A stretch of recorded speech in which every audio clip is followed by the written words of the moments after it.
جی اس وقت جناب ہم اپنے جناب ہمسائے اور اپنے بڑے بھائی جناب محمد خاور غنی صاحب کے پاس آئے ہیں، جو ماشاءاللہ اللہ کے گھر عمرہ کر کے آئے، اللہ ان کا عمرہ قبول کرے۔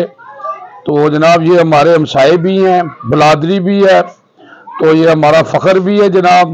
تو جناب ان کو ہم نے جناب قرآن پاک گفٹ کرنا ہے، کیونکہ اس سے اچھی کوئی چیز نہیں ہے۔ اللہ نے قرآن پاک میں فرمایا ہے کہ یہ میرے پاس محفوظ ہے اور اسے کوئی بدل نہیں سکتا، اگر ہم اس پر عمل کریں تو ہماری زندگی بدل سکتی ہے۔ میں کیا بیان کروں صلی اللہ علیہ وسلم کی شان میں، اللہ نے سب کچھ نازل کر دیا ہے قرآن میں۔ اما عائشہ سے کسی نے پوچھا آپ صلی اللہ علیہ وسلم کی سیرت کیا ہے، تو اما عائشہ فرماتی ہے قرآن قرآن۔ آپ صلی اللہ علیہ وسلم فرماتے ہیں قرآن پڑھا کرو، قرآن پڑھا کرو، تم میں سے وہ بہتر ہے جو قرآن پڑھتا اور پڑھاتا ہے۔ اللہم صلی علی محمد وآل محمد جی۔ لو جناب بھٹ صاحب جناب ایتھے جناب اللہ تہاڈا عبادت نو قبول کرے جناب، تے ماشاءاللہ ہے جی۔ تے نبی پاک صلی اللہ علیہ وسلم فرماندے نے قرآن نو پڑھیا کرو، جڑا قرآن نو ایک قیامت دے دن تہاڈی سفارش کرے گا۔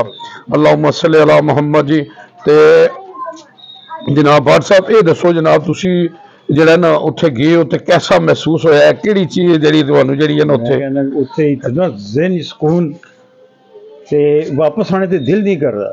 جس ایک بار جائے بندہ تے پھر کہنا اتھے ہی رہے، کیا بات، اتھے دی زندگی جڑی ہے بس ہوئی ہے جی۔ تے ماشاءاللہ جی اللہ سانو سب نو بار بار اپنے گھر مسجد نبوی خانہ کعبہ دی زیارت کرائے جی، تے آمین جی۔ اللہ سانو خوش رکھے سب نو جناب، تے اللہ تانو جناب تے ہن تساں بھٹ صاحب ساڈے نال وعدہ کرنا ہے، ماشاءاللہ تسی نمازی بھی ہو تے ماشاءاللہ قرآن بھی پڑھدے ہو، اے قرآن تساں دکان تے رکھنا ہے تے جناب اینو ترجمے نال نہ روز ایک آیت نو تسی پڑھو جی، ٹھیک ہے جی۔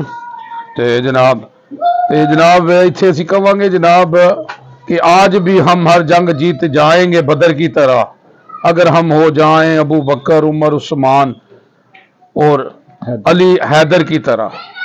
لو جی اللہم صلی علی محمد جی۔ جاوا جی چلو۔